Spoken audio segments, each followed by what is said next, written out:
Gina, welcome. How are you today? Great, Arlen. Thanks for having me. It's our pleasure. Good afternoon, everyone. Welcome to Explicit Instruction 101, as Arlen's talked to us about already and introduced it. We're going to talk a little bit about what it is, obviously, and why it's important. And again, my name is Gina Fulton, and I work with IPA on other projects, but this is kind of like a passion project. So I hope you guys enjoy the six session series that we put together to kind of give you some background and draw you into the importance of explicit instruction. So let's go ahead and get started. I'm going to share my screen with you. Make sure you can see it with sound, and we're just going to go ahead and get started. So for you all to see it, want to make sure that we can see everything and everything's good to go. Arlen's going to be my commander-in-chief when it comes to chat. So as we go through this, we're just going to work our way through the slides. And again, if there'll be plenty of opportunity to have conversation. So that's at least that's my hope. So feel free. And Gina, we still haven't seen your screen yet. Did you finish the screen share? Yes, that's what I was afraid of. Make sure I did the right one, Arlen. You know, sometimes okay. Technology's great. Yeah, we see your webcam. We can hear you okay, but we cannot see your PowerPoint. So go back down and just hit that share screen one more time. Yep, one more time. Let's see if we get it. Share sound.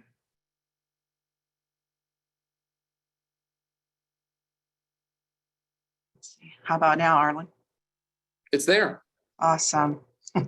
Hey, technology is great when it works, right? So yes, let's just go ahead and get to where we need to be. So today's outcomes, obviously, we never do anything without outcomes, right? So just the top of what we're going to take care of is we're going to explore and understand, obviously, the foundations of explicit instruction and really look at what the research is telling us and what it is that makes it so important. Obviously, hopefully by the end, you've gained some knowledge of the elements of explicit instruction, because those are a little bit different than what the foundation is. And obviously learning some underlying principles of explicit instruction. We're going to look at some evidence as well, because I think without evidence, you know, it's just your opinion. And then we have enough of that in the world today. So we want to make sure that we provide some support and give you that good research base to be able to go back and dive deeper if you need to. And then we're going to learn the common concerns that is associated with explicit instruction. And I'll talk a little bit more about that, but you'll get the gist. So you can kind of see what's taking place as what people might have some ideas relating to explicit instruction that are myths maybe. And then at the end, we'll take a look at a summary case study. We're going to take a look at what it looks like to implement it very well in the classroom. So let's go ahead and get started here. I'm about as anal retentive as they come. I like to know the next steps. I like to know the purpose of things. So obviously I'm not going to read this to you, but here's our outline for the day as well. So here's the topics that we'll cover. The reason I put an outline together too sometimes is it allows you after the presentation to go back and just simply Google some of these things that you might want more information on. And it's pretty quick, a quick and dirty way to get some information for you. If you see EI, obviously explicit instruction. And so we'll just kind of work our way through the outline. So let's get started. A big thing that we'll learn through Anita as well is, and Anita Archer is the guru, I would say, of explicit instruction, is really laying out the purpose and letting people understand why we do what we do. So if you're here today for the purpose of this informational type webinar, you're here to maybe affirm what you already know. You're the yes person, you get it, you got it, you know, but you still want to affirm that I knew this. Maybe you want a gentle reminder. You're like, yeah, I think I've talked about this in the past, but I'm not sure because I think I'm at cognitive overload. I remember it, but it's still there. And then obviously to expand, maybe some of you have a few concepts, you've talked about it in a staff meeting, and maybe you've even had training on it. So you just want to expand and learn a little more. Or maybe it's that you really want to go through it again and apply what you've learned, and you can put it all together and use it in a daily manner to best suit your students or help your staff improve their bag of tricks. So one key thing about explicit instruction is the need for active participation. Webinars are tough, guys. You know this. You're probably Zoomed to death, right? I'm a person that likes to chat it up and read people. It's really difficult for me during this time. So I probably will overburden you with chat questions and responses. But I try to get the most out of you because I want you to feel like, hey, it's 3 o'clock. I'm giving my time, which is super precious. And I want to make sure that I involve you as much as you can to make sure you understand and hopefully move some of this stuff from short-term memory to long-term memory as we proceed through the slides. So obviously we're working on active participation. For me, I'm a note taker during these things because again, I'm a squirrel. I can't stay on something real for very long. I'm the one squirrel, something distracts me. So I'm a good note taker when it comes to these things because I want to get the most out of it. Some folks, you'll see through here, will do maybe a short choral responses. As you all know, you're muted. So muting is your friend in this case. But when we would do trainings together, we would do some short choral responses to get you actively engaged. It's difficult on webinars, but I wanted to just share the premises of active participation here that we're going to try to do. Choral reading, again, there's some slides that just lend themselves to choral reading. Obviously, you're muted. And then the closed reading, the one slide I did have with closed reading I just thought of is that I deleted that slide for us. But closed reading is another strategy that normally you'll see in the presentations that we do. And then last here, obviously, is the best practice. It's the takeaways that you get from this session. So hopefully, as we go through everything, you're actively engaged, you're really wanting to be a participant. And as there's any question that you need answered, we're happy to help you. And Arlen's going to be my Vanna White, so to speak, and tell me all the questions that might come up in the chat box. So I encourage you to be an active participant. And let's just go ahead. So our first quick chat, you've already done great. You've told me where you're from. We have a really mixed group of folks, all the way from teachers, interventionists, I noticed, assistant principals. Do me the next level, all right? So I kind of have an idea who's here. A quick poll. We'll do this obviously in the chat box. Are you an A, resident expert? You understand and have evaluated, trained, or you use explicit instruction in your classroom quite frequently in your lessons, or maybe you're a principal and that's something that you guys implemented and you're looking for the tools that you've observed in the lessons. Or are you B, are you entering the zone of explicit instruction? That means sometimes you have used it in instructional tools and in your lessons, or that you've observed an evaluation, but it's not all the time. It's there, maybe once or twice I've done some things, I know what it is. Or maybe you're C, you're the novice, and you feel lucky that you signed up for this and that you just wanted to learn more and to gain more, obviously, knowledge and skills about it. So wherever you fall, let's go ahead and have you drop that in the chat box. And Arlen, if you could on this, I know it might be a little difficult, but can you do me a favor and tell me at some point here, it doesn't have to be right now, but we'll do the survey says. So I'm just doing a quick glance here and able to see that I'm seeing lots of B's and C's, which makes me feel very comfortable. As you all laugh, I'm glad that no one a super resident expert on all this, because I'd really bore you to death today. And I hope I don't do that to the B's and C's that are still with us. So maybe by the end of this, Arlen can have that tallied for me and we can kind of see where we're at. And Maddie Phillips, I'm glad to see I got a B plus, A minus with me. So she'll keep me on my toes for sure. And she'll be happy to share perhaps some things that maybe have taken place in her classroom. So that's even better for us to have some real life people that have gotten into this and gone on.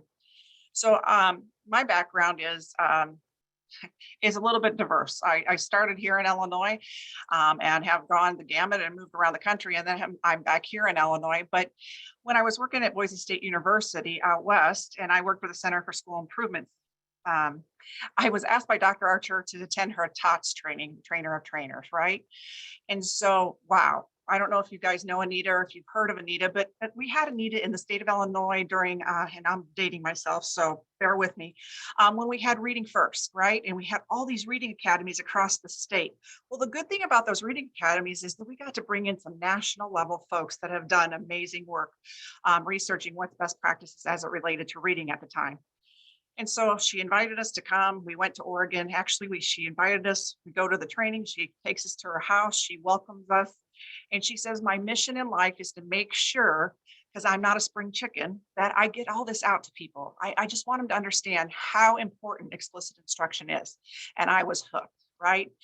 Anybody that's, she gives everything she has. She shares all her materials with us. She's encouraging. She wants us to go out to see.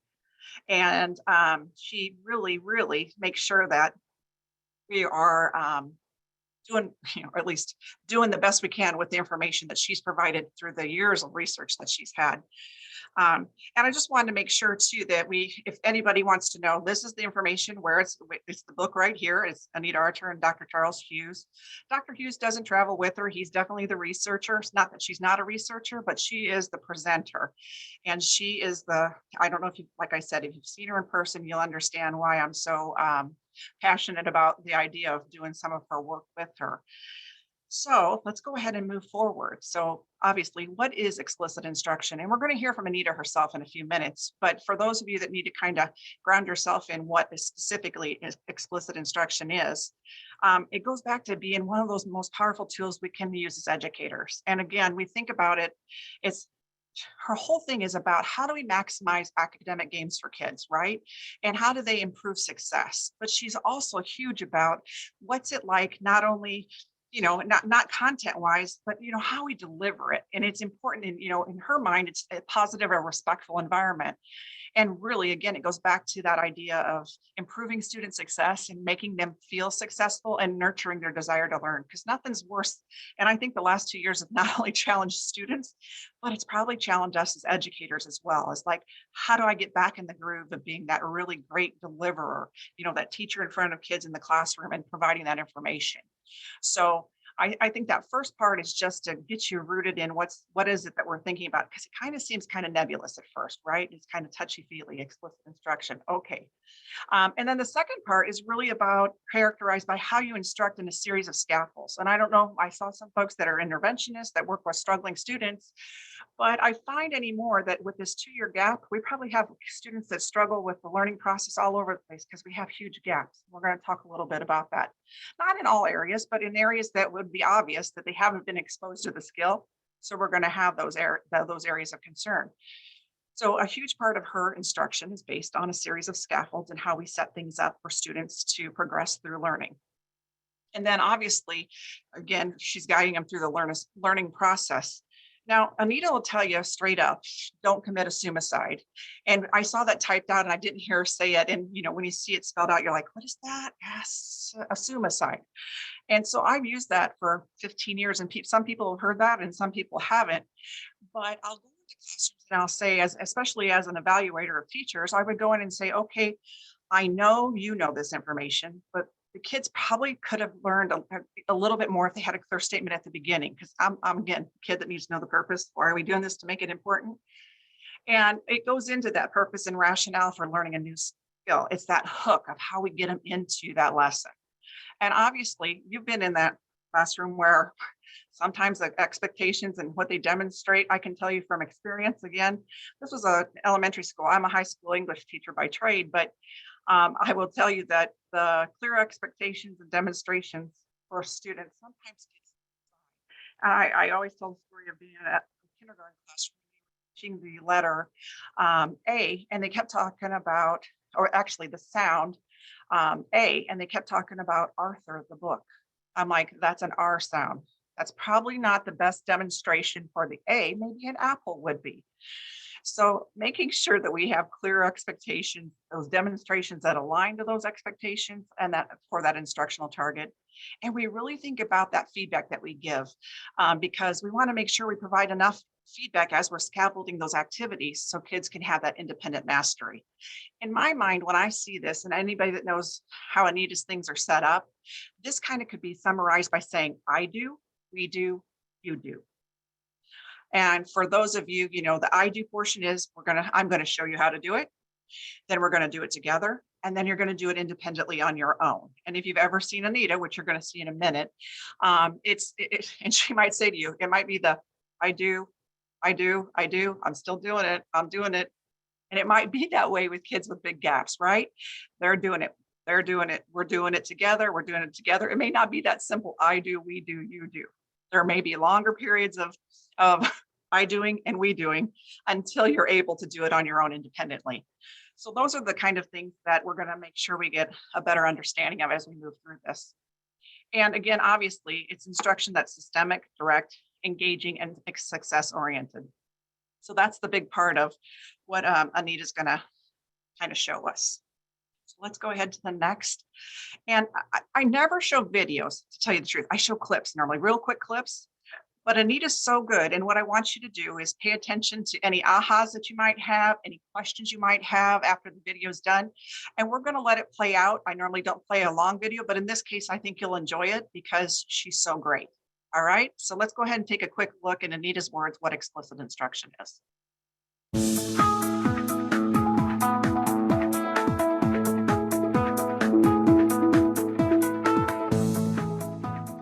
So I have the gift today of talking to you about explicit instruction. Explicit instruction simply is instruction that is quite direct, it is unambiguous, with the goal that the students would get it, would understand it, and would learn. We have a lot of confusion around the term explicit instruction, so let me sort of augment and add to that. One question I'm often asked is, wouldn't it be more motivating for students to learn it on their own, to discover it, to use authentic problems to discover it?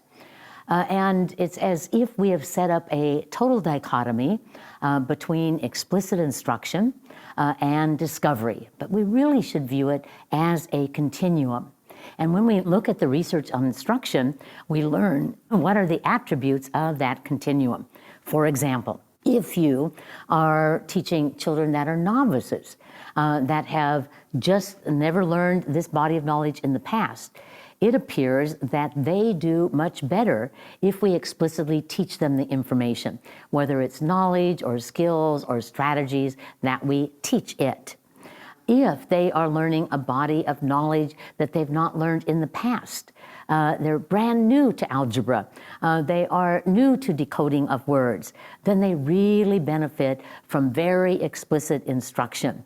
So those two things, when the student is a novice, when the knowledge is new, explicit instruction would be desirable. But then after you've gained lots of information, you've gained lots of skills, then discovery is much more a viable option, but only after you've had explicit instruction. So one of the things that I also would be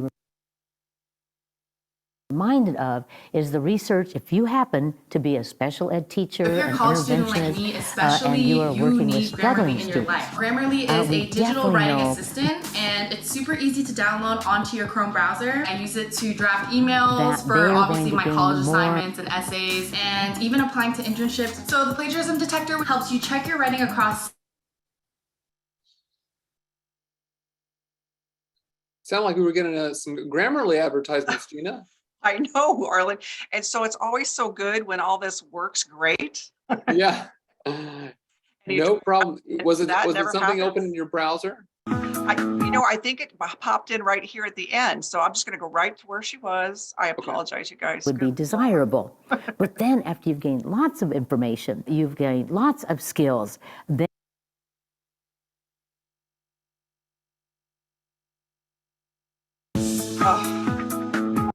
Okay, so now I'm getting an F in it's instruction. knowledge or skills or strategies that we teach it. If they are learning a body of knowledge that they've not learned in the past, they're brand new to algebra, they are new to decoding of words, then they really benefit from very explicit instruction. So those two things, when the student is a novice, when the knowledge is new, explicit instruction would be desirable. But then after you've gained lots of information, you've gained lots of skills, then discovery is much more a viable option, but only after you've had explicit instruction. So one of the things that I also would be reminded of is the research. If you happen to be a special ed teacher, an interventionist, and you are working with struggling students, we definitely know that they are going to gain more with very explicit instruction than discovery. You know, if they had discovered it, they would not have been struggling. And so we need to have very explicit instruction for them. And what would that mean? Well, we could actually take explicit instruction and put it into two areas. One is the design of the instruction, and the other is the delivery of the instruction. And the design of the instruction means that we pick important content to teach them, we break it down into obtainable pieces, but then our lessons are organized so that more learning could occur. For example, I often talk about 3 major steps in teaching children skills and strategies, where I do demonstration, guided practice, checking for understanding. I do it, we do it, you do it. And many of the skills and strategies we teach would follow that pedagogy. But it also means that the students are not only directly taught it, but they have practice. And actually, I'm going to tell you, my concern is often that we're not giving adequate practice. I have constantly hear people say, well, you know, Anita, that is just drill and kill, drill and kill. And I can tell you, we have no reported incidents of children dying of practice. Instead, look at the research, the abundant research from cognitive science and from learning on practice. The students need deliberate practice where they're practicing with a purpose. They need practice that is spaced over time, not all in one session. And they need to retrieve information in that practice. So it's a combination of very explicit instruction with I do it, we do it, you do it, followed with deliberate and spaced practice and retrieval. But here's what I've noticed. I've had the great blessing of teaching for 52 years and do demonstrations all throughout every year. And what I have noticed is that students need better delivery skills than we've done in the past. For example, all instruction needs to be interactive. I say something, you say something, I write something, you write something. All explicit instruction would be very interactive with students actively engaged throughout the entire lesson. And we would give them, we'd monitor and watch their responses, give them feedback on the responses, and we would maintain throughout the whole lesson a very perky pace. So those are some of the attributes of having very explicit instruction. And we know that then I set you up for your ability to solve authentic problems. I set you up for being successful. I set you up to generalize information to other situations. But this means we've got to keep the teach and teacher. And we have to provide the teaching that our students need. So let us never forget the research on explicit instruction. Because if learning is our goal, then a lot of explicit instruction needs to occur there. Bless you in your career. May you thrive as an educator. So thanks, everybody. I think it's important that I have the gift today. we hear from Anita, because when you see her in person, it's totally different than hearing her words or reading her words, right? She is so good at delivery. And that's why I always am excited to get, if we can, to get to share her within the training itself, because again, it's her life's work. And when she said 52 years she's been doing this, I think Anita's actually this year 89 or 90, and she still looks like that. And she travels all over the country. She's still in classrooms teaching this methodology and this delivery to everybody that'll have her. And she again, national presenter that goes around all around to kind of share her knowledge with the world. And you can see she's so great at it. So here's your first pause and ponder. What ahas did you have when you saw the video? What did you think? Oh, I get it now, or I never thought about that. And what questions do you still need answered? What would you like to know a little bit more about? This is my cute little Bodie. I'm that crazy dog lady that you never want to have to sit next to, because all she does is talk about dogs. That's me. So of course I had to sneak him into the presentation, and he'll be our little pause and ponder throughout the session. This part's really important too. So if you could really drop one into the chat box, it really helps with that active participation. It helps me know that you're out there listening, because let me tell you, this is not the easiest thing to do when you're trying to do explicit and engaged instruction. So great. I see all of you dropping your chats in. That's wonderful. And I just wanted you to see, again, the guru herself at her best. So I think that's what's really engaging here. I love to see this here. Good teaching matters, good ideas for engagement and instruction, a lot of teacher then student back and forth, right? Her stuff's very sing-songy, if you notice. And I tell everybody this, if you put stuff to music, kids get it. I saw some of the most innovative instruction in one of the elementary classrooms in East St. Louis that I was in several years ago. And I was just so pleased. And I said, what are you doing? And differently. And she's like, we have more rhythm and songs that go with all the stuff we're reading. And the kids have picked it up really quickly. She's the same way. She does that back and forth. That's just natural. But I guess if you've done it for 50 plus years, you can do it. So, and good to see. That is important. Somebody just said explicit instruction is not, it's drill and skill, not not drill and kill. And I think that's pretty important to note. So again, thank you guys. Chats are great. You're getting it. I'm glad you're sharing it. And again, it's about when we do these chat boxes, you're going to be sick of seeing this little icon because it's going to pop up. But we're doing it because, again, we don't want cognitive overload. We want you to kind of take small pieces, chunk it together. We're going to try to move that to long-term memory. Even though we're in it an hour, sometimes the stuff's a little meaty and sometimes it's just making sure by tomorrow you might remember what we talked about. So thank you again. The I do, we do, you do I just saw. So we're going to go and great, lots of chatter. Perfect. So again, why do you think leaders should know the importance of explicit instruction in today's classroom? I'm not going to make you drop it in the chat, but it's pretty obvious. We've all been living through this COVID-19 pandemic. And as if we didn't have gaps in learning prior to, depending on where you're taught, some of the gaps have increased significantly. And I think I'm going to show you some of what the research tells us based on what the data is telling us.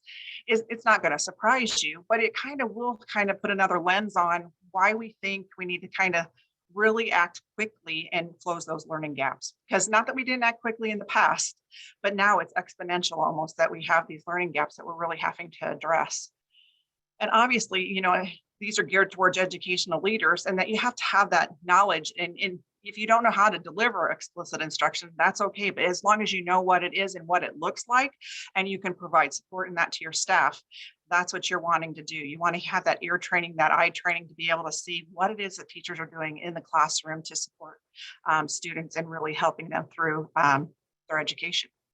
So let's take a look at what the nation's report card has. And I know I hear the boos out there, boo, boo, but I like to do a metric that's kind of a national standard, right? So if we do Illinois ones, the test changes every couple of years, everybody can have different things they want to talk about versus what data is telling us. And this is a good example for us kind of to just take a look at.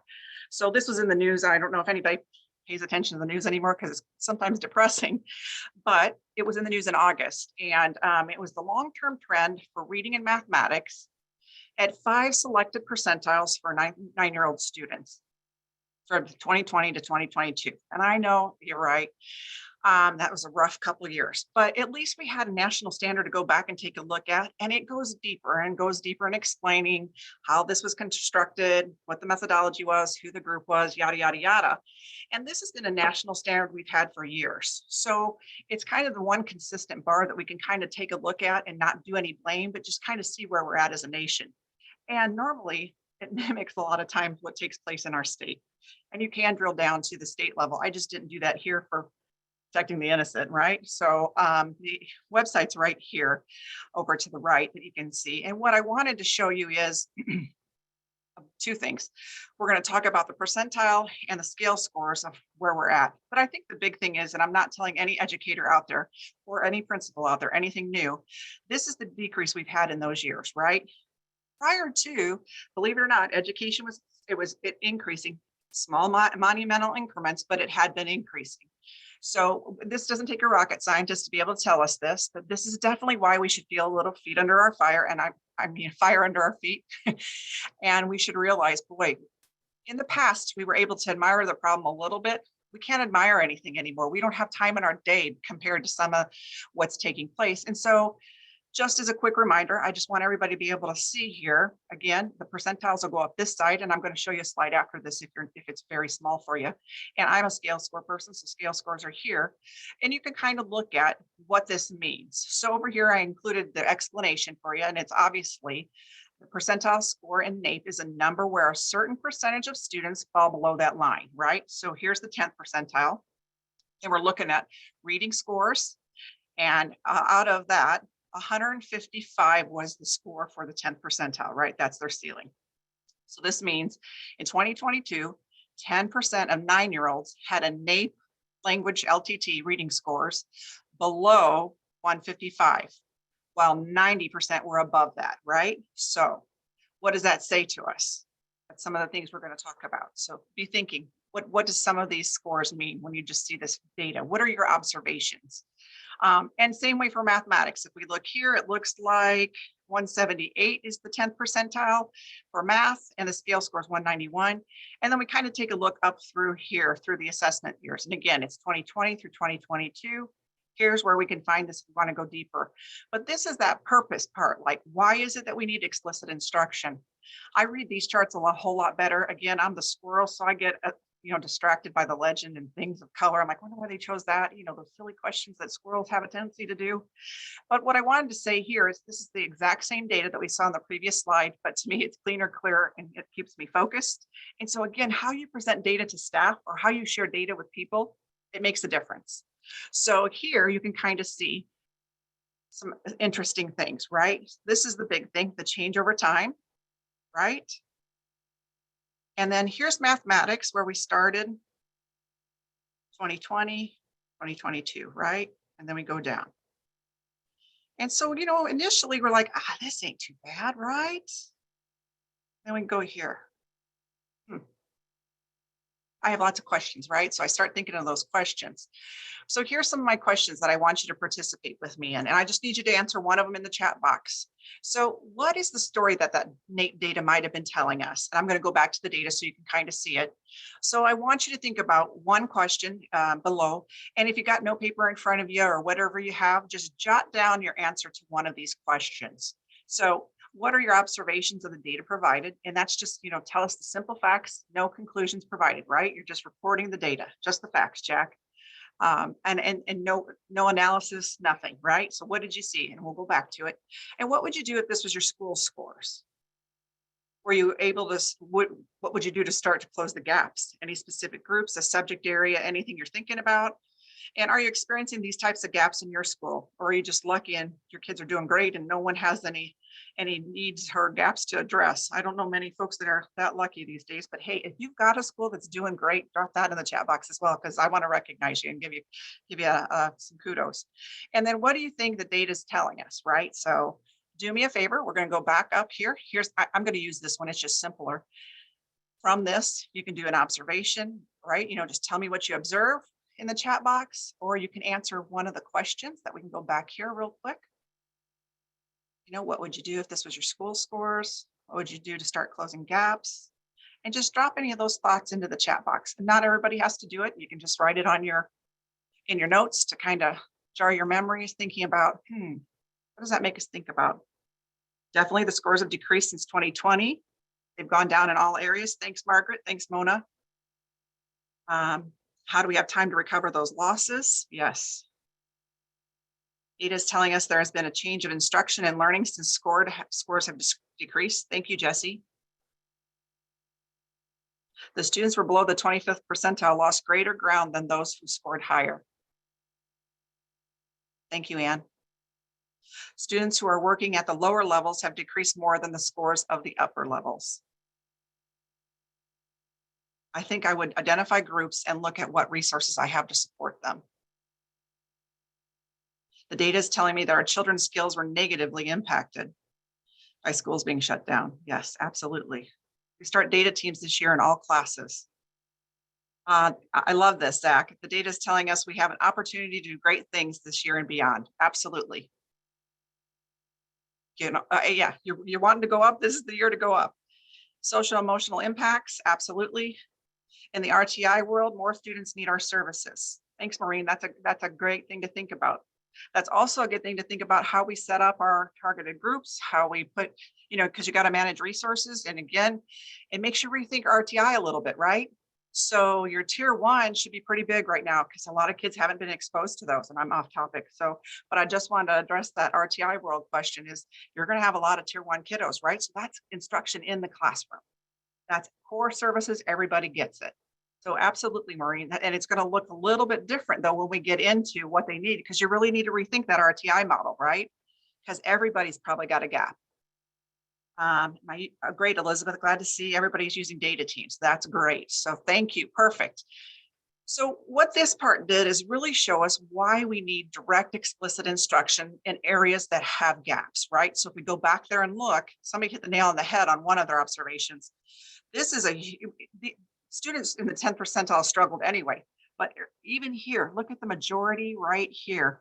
And somebody hit the nail on the head and they said it at the 25th percentile and below. That was when the majority of change occurred, right? And not in a good way, not in a positive way. But Zach made the great point is you can, what a great opportunity to improve, but it's always about what we choose as our method to improve, right?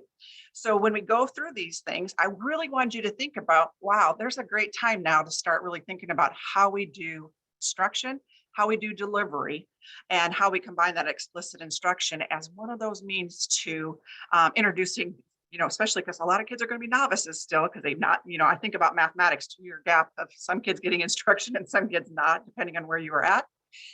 And I think what a better time now, knowing this, because you guys know it every day, you see it every day, the importance of finding things that work and that don't waste your time and are research based, because you don't have time to waste anymore. You didn't have time before, but you really have, you feel the need to do something, the urgency, so to speak. And then this slide simply is something for you to go back to, right? So I provided this just so you have those resources, because again, I'm the nerd that likes to go read more about some of these things, but these are also great tools because I'm going to harp on everybody to use research best practices, have your staff read more about, explicit instruction, and all these places here provide you with all that information, as well as a couple places to get some more data about what really is going on. So you can use, especially if you start data teams, you can use some data to introduce the concepts of just observations before you make conclusions, and maybe doing that with somebody else's data before you start with your own. Anita covered this just very generically, and we'll cover it generically today because it's a series of 6 webinars, which we hope you all will come back and attend. I just wanted to give you the foundational aspects of it, because in an hour's webinar, we really don't have time to go deeper into each one, but we will go into the foundation specifically in more detail later. But I want you to take a quick look. This is your opportunity to do your independent reading skills and kind of take a look here at 1 through 16. And if you could, either on your paper or wherever you've got a thing, put an X by things that you do in the classroom. What is it that you, or as educational leader, as the principal of the building or the assistant principal, you go through classrooms and you're doing evaluations. What things do you see when you look at, classroom observations? Are you seeing these kind of explicit instruction opportunities in the classroom? So just mark an X by things you've seen. And I would say mark an X by things you've seen consistently as the leader of the building. And as a person that's providing instruction, reflect upon your own practice and say, what of these 16 things do I do really well? And boy, I forgot about that. Or this one needs some work. And I think when you go through the list, you'll find that a lot of these are directly from research. I look at number 9 and I can hear Bob Marzano in my ears telling me over and over the importance of examples and non-examples. And that was the one I did so poorly. I was a high school English teacher. I didn't really think about those kinds of things. So that was always the one that I was like, I need to go back and think about that when I design my lessons, right? I'm super logical linear, so that was never the issue. But there are certain things, and brisk pace. You'll find that I'm Italian. I talk really fast, and the research is out on that. People that talk fast, folks listen to. So I'm very happy to say that I'm sure you're all listening to me with bated breath, and that I'm quick at delivering my perky pace. So I also have a time limit, so I'm keeping my eyes on that too. So I don't want to mess up anybody's plans for this afternoon. So when you go through this is kind of like an example of what are the areas that you're looking at. I don't need to tell you, read these to you and tell you each one. But what I want you to do again is do your own self-assessment. It's either personal as you write the lesson plans or as you go through classrooms and deliver it. And I'm just curious, and I really don't want you to share out on this because nobody wants to be nana tattletale or make anybody feel bad. I told you mine was definitely number 9. I just want you to think about these layers that are built into when you're planning for lessons or when you're walking through a classroom to see the lessons. We're going to do the underlying principles because there's not only 16 foundational pieces, but there's the underlying principles of explicit instruction. And Anita touched on these. She's talking about that, optimize that engagement time, the time on task, because that's what's important with kids who have those gaps, right? And so we really want to encourage them and we want to promote those high levels of success. And it's hard to feel successful if you can't grasp the knowledge and that somebody's up here talking over your head and it's not really on target. And then obviously increasing the content coverage, so it might take more time. The I do, we do, you do. Again, I do might be a little bit longer than I normally have had in the past because I didn't have 2 years of limited instruction. The we do is going to be a little longer. The you do might take a little longer, but knowing this and knowing best practices, there's ways to increase that amount of content covered. And then making sure students have spent more time in instructional groups. I can't preach this enough. If you are really looking at ways to kind of close in some of these gaps, but you really got to think about how you set up, it's explicit. You set up those groups so they're high functioning teams, right? That takes a little time. You have to practice that. You have to be explicit in your instructions to kids of this is how we behave in group. And this is what we do in group. And so really thinking through, and teachers have to feel more comfortable doing instructional groups. I think, if you just say we're going to do groups and kids are all over the place and things aren't very structured, that's not necessarily a good spending of your time, but really using instructional groups as intended, right? And preparing for that, planning for that. Scaffolding instruction. This is so important. And this is another star on your list of making sure, again, a suicide comes into this, right?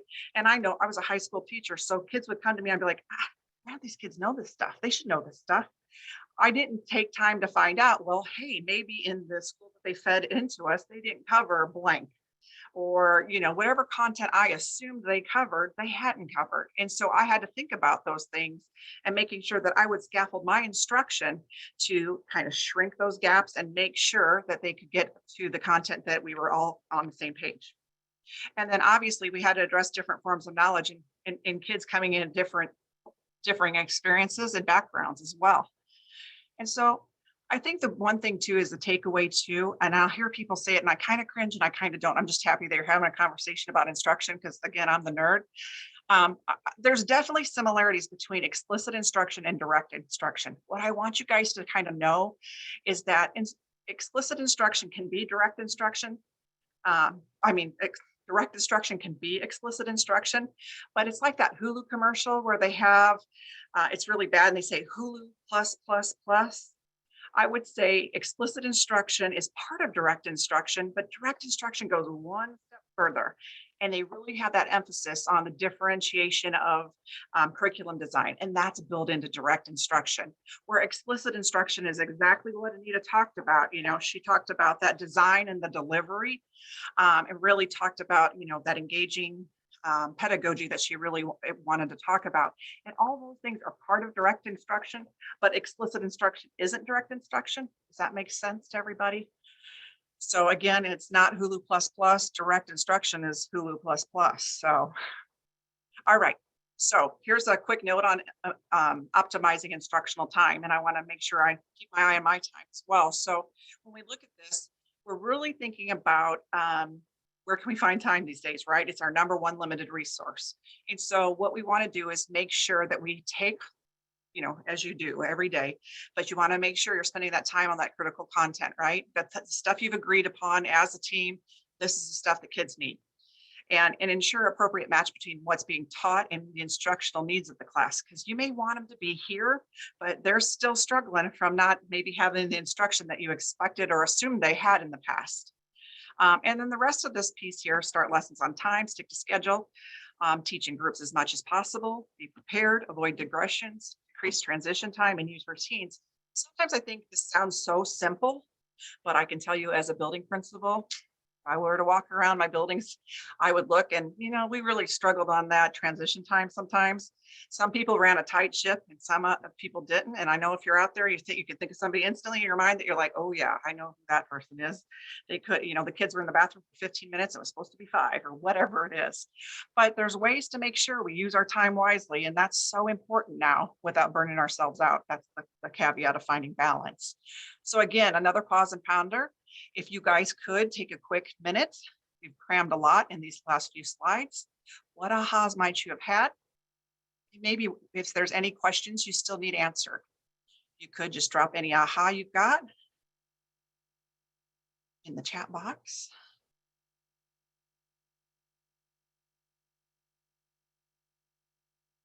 My other problem is I need to practice wait time better. And so it's really hard on webinars to practice wait time without opening my mouth. So until I see somebody hit the chat box, then I know people are answering me. So anything that you grasp. Oh, God bless number one here. Let's see. Better understanding between the difference between explicit and direct. Great. That is the biggie on that one. Because people use that word interchangeably and yeah, it is, but it isn't, right? Thanks, Elizabeth. I appreciate that. Well, with time being the way it is, we're just going to keep moving through. And again, not assume. Great, Nancy. And then I know that I'm doing a lot of the 16 items, but 16 things don't happen every single lesson. And I think that's fair, but I think it gives you something to think about though, right? You know, and scaffolding's an underrated strategy. God bless you, Amy. It definitely is. Gosh, especially now, think about it. We got some loss here. What are we doing to scaffold that piece to get kids where we are?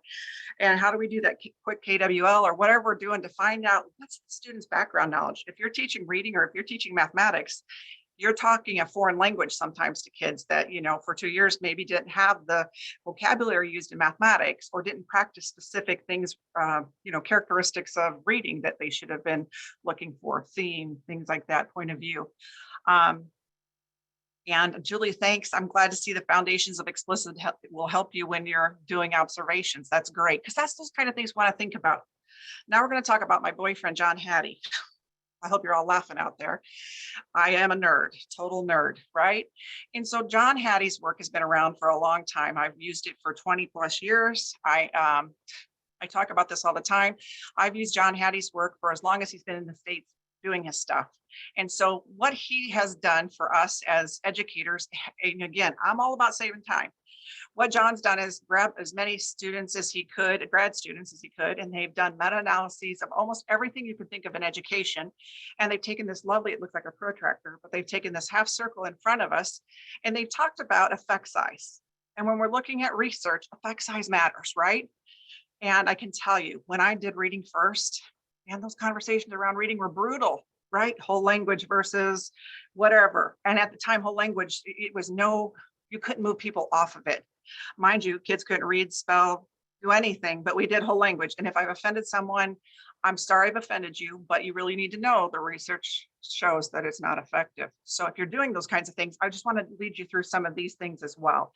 And Anita talks a lot about the pieces of research that we know that make up effective instruction and make up explicit instruction. So obviously here, teacher-student relationships. Are you shocked to see that it's a 0.72 effect? Teachers matter.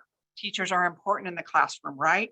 So when we look at this, and this is just simply to explain, 4 and above is great for effect size, and anything here, I mean, give yourself 5 gold stars. But when we see anything below that, reverse effects, have you seen that? There are a lot of things in mathematics that if you do it wrong, it takes you 2 years to correct. That's not a good thing, right? We're already 2 years behind. And so these are important to pay attention to. And I'm going to talk a little bit and I'll show you the picture as we go. Here's my fortunate plug for you is these are older books. This is not new stuff, but this is stuff that you can't recreate and you don't have the time to do 800 meta-analysis. And if you do, drop your name and number in here because I'm going to give you a call because I got some things I want you to look at for me. And so here's the things. If you're a building principal, visible learning is something you need on your desk at all times. If you're a curriculum director, if anything, these are what you need to know. If you need to find time to save, this guy's going to find your time and help you save it when you're designing programs, creating curriculum, whatever it is that you're doing, or even having to sell things to people that have got to move their cheese, right? Those that are still wanting to do, I don't know, round robin reading, whatever that old strategy is that you need to move them off of. In his book, he will show you the effect size and you have to like kind of show folks the data. It's not personal, but this is what the data is really telling us. He makes visible learning for teachers. And so that's just at the teacher level and the teacher point of view. And I love this one. It's visible learning and the science of how we learn. So it's all the brain science and the cognitive research that we know and a lot of instruction is based off of.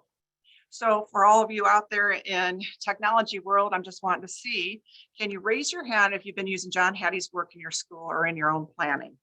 So on at the bottom here on your screen, you got a little hand that I think you can put up, and Arlen's going to kill me if I mess this up. But nope, you've got it right down there at the bottom. We've already got 4 hands in the air. All right, so we got 4 people sharing. Great. Anybody else out there that uses Hattie's work? It's a shameless plug, but I'm telling you, pull up Amazon as we speak, or whoever you want to pull up, Google, John Hattie. That first book, I'm telling you, it's the Bible of education. And I don't know why folks don't have to have that in every college course that they take in education, because we waste a lot of time. We don't have time to waste. So great. So how many do we have, Arlen? Hand raised. 4? It looks like we've got 1, 2, 3, 4, 7. All right, awesome. So, okay. So then when we take a look at, I'm not going to go over all these, but these are the components that make up explicit instruction. So if you take a quick look at me, here's the D, here's the effect, right? Anything over 4 is a good thing. And if we look at it, so variables related to explicit instruction, direct instruction, mastery learning, goals, clarity, questioning, all these things will make up what we know is a positive effect. I'm kind of a nerd again. I like things that make a lot of effect. I'm looking for the big ticket items. So in my building as a leader, I'm looking for, we need to work on feedback because we're going to get more bang for a buck. And believe it or not, rehearsal and memorization, all you mathies out there, it is basic skills. It's not skill and kill, it's skill and drill. Basic facts and computation skills that they can do pretty quick, just like it is when you read, and decoding and understanding those kinds of things. Scaffolding, look at that, 0.82. And then response to intervention for all you folks out there that are deniers. Now, let me preface this by, these are only good if we do them with the intent behind them, right? So if we do them, if we don't do them as they're described or how they're proposed to do, like you've seen response intervention gone bad, right? It's like a bad movie. Response to intervention gone bad. Or I hear people talk about how horrible their training. I'm trying to think of the thing like professional learning groups are, professional learning communities. I'm like, well, technically professional learning communities, if you do them as they're done, if you do it with the intent behind the instruction and the research, they're very effective. But if you kind of make them your own, that's when we kind of get into trouble. And so when we look at this, let's look at my favorite, whole language, 0.06. Anybody in your building doing whole language this year? It needs to go, right? We don't have time for things like this. Now, the caveat on the discovery-based teaching, 0.21. And Anita kind of talked about that, right? It's that continuum. And you can't go to discovery and problem-based learning till you teach the skills, right? They have to have that. What are you going to discover if you don't know anything? So those are why standing on their own, they don't do well.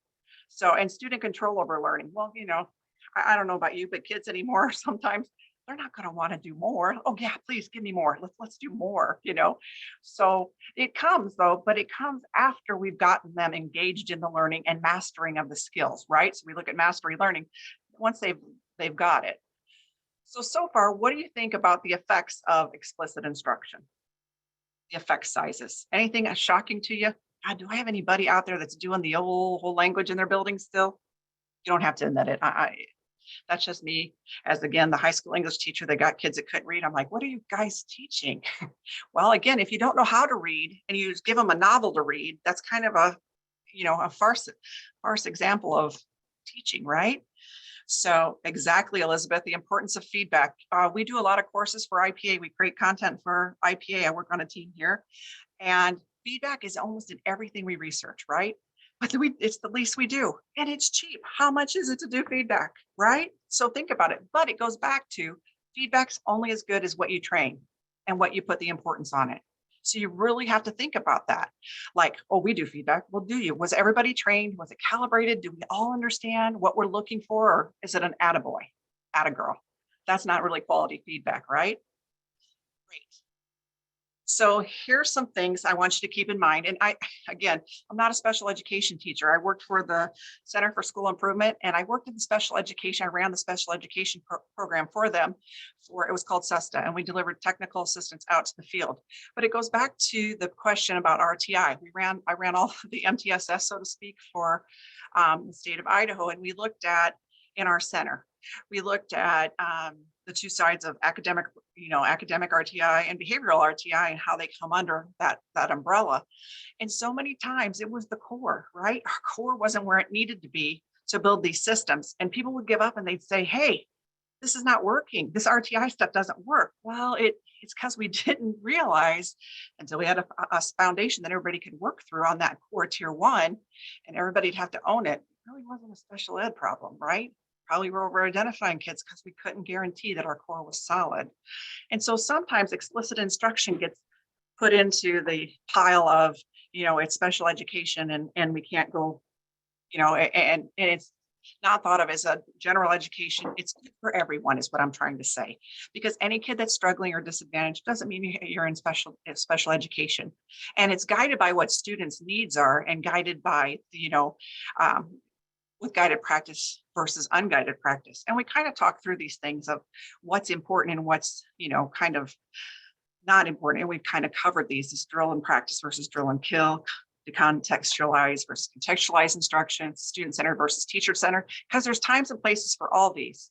But sometimes folks go, well, that's a special ed thing. We don't teach explicit instruction. And I'm here to tell you, as a high school English teacher, general education teacher, this is good content for everybody.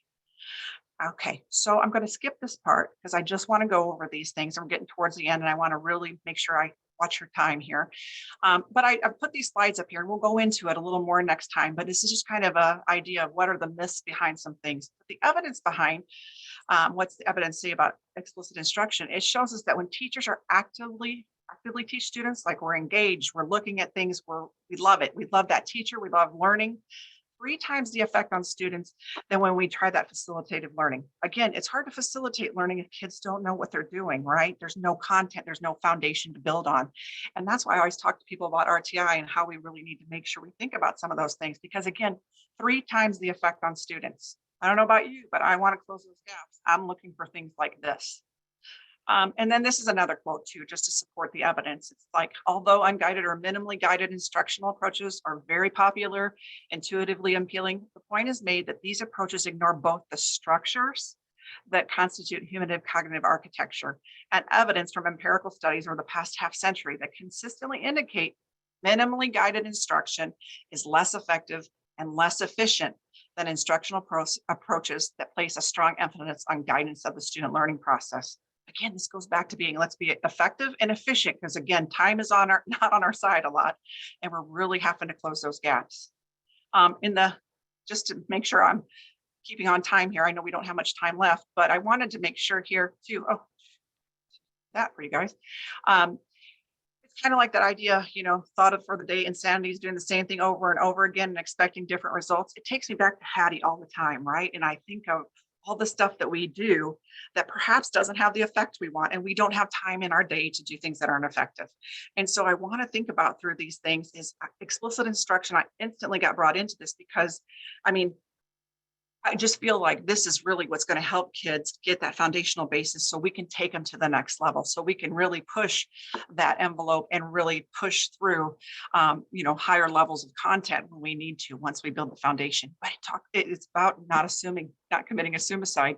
And so here it's just, why do we continue to do things in education that have minimal effect? And again, for brevity is the reason here. I would love for you to think about those things, jot it down on your piece of paper. You don't have to drop it in the text box. And again, I want to kind of have that closing thought too, is explicit instruction is used for these 3 bullets. And if you think about it, it's for new information.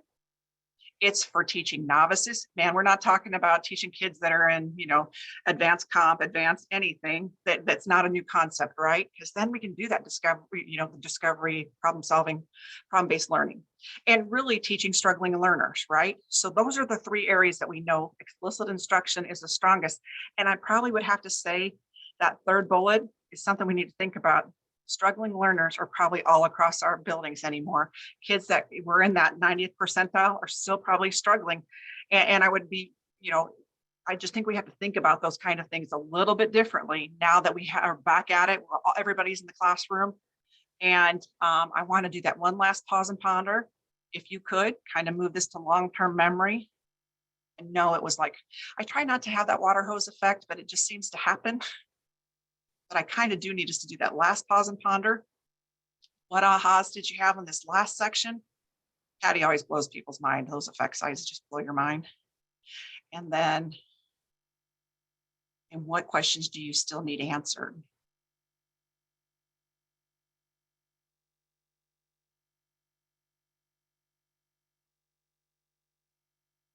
The next slides that you'll have, and I don't need to talk about it, but I'll come back to that text box in the chat.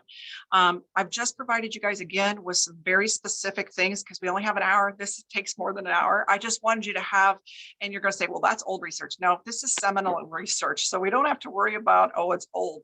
It's, again, you think of John Hattie and the meta-analyses. This is stuff that really was is stuff we should still be keeping our eye on, right?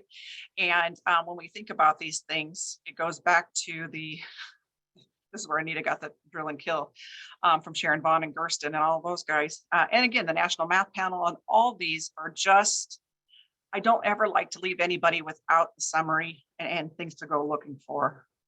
The thing that we're really, and I'm running over time, I know, Arlen, so I'm going to apologize. The summary case study is basically, if you take your time, you can go through, you read the summary, and it talks about Mr. Davidson and how he has his epiphany, right? He's gone through, he's done the 16 pieces that we spoke about. He's got the perky pace, he's doing everything, he's doing his lesson planning, and it talks through, just the case study of where he was at, 25 seventh graders, 3 special ed. And he goes through this whole thing here, basically of what the case study looks like, what his classroom looks like, what he's been schooled in explicit instruction, right? He has a poster in his classroom, and this is what the poster says every day to remind him what it looks like. What does explicit instruction look like in his classroom? His kids know that. They're all part of that piece, and they understand what the goal for the day is. Here's what his targets are. Here's what they should be looking for. This, because then they're part of that interactive piece, and they'll probably say, hey, you didn't model that skill for us.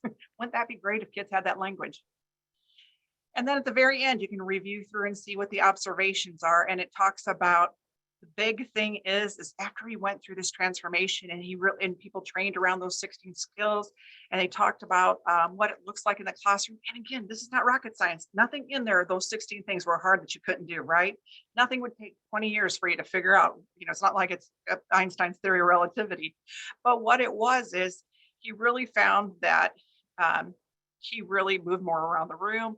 He found that he was able to, examine those written responses as he moved about in the small groups, and he connected with kids. And most importantly, an examination of student responses in his classroom indicated that learning, not just teaching, is occurring in his classroom. So it goes back to, again, and I won't make you pause and ponder, because when you go back through and take a look at that case study, I think that's something that's really important. And it gives you like a summary, a synopsis of what it looks like in the classroom, right? So I know I talked really fast. I apologize, Arlen. I'm probably 4 minutes over. I just wanted to be able to get to that piece, because then that's technically your homework if you're coming back for us. So if you come back with us in the second webinar, which I've got here, here's the next up webinars and when they are, and sign up just the same way you did in the past. And we'll go all the way through till March. And if there's things that you want addressed in some of these sessions, you can always drop them in the chat, or actually it'd be great if you'd send me an email and I'd be happy to work that into the presentation if it fits into that section. And if you'd like some more information about it, and if you'd like more information or just some help with something, there's my contact information. I'm always on email, so you can see that. And again, I just want to thank you all for kicking off your year with us. It's really important that you get this instructional piece right. And I just want to applaud you all for coming back after 2 years of having a really tough time. And I know that you guys can do this and make a difference in kids' lives. So thanks for attending. Wonderful. Thank you so much, Gina. Put your hands together for Gina Fulton. Give her a thank you in the chat if you're still with us. Appreciate you hanging in there, going a little bit past 4 o'clock. A lot of content to get to. This introduction to explicit instruction, what it is and why it's so important. I will post a link again to register for the next. There are going to be a total of 6 of them. We're taking October off because that is our conference, IPA's conference month, and we're awfully busy with our schedules then, but we will be having one every other month all the way through March of next year. So let me paste into, I'm sorry there. Paste into chat. And she's right. I had that wrong. It's the 15th, isn't it, Arlen, in December? Typo on my part. Yes, I think we had to move that date. Yes, so that was my bad. Thank you for catching that. December 13th. Let me check here real quick. Yep, I'm gonna make everybody car sick here. So yeah, December 13th. If you can update that, 13th. Gina. Yep, got it. And they'll see that when they add the thing. Thank you guys so much. It was great. I appreciate you interacting with us. And again, an hour of instruction at the end of the day, it's greatly appreciated.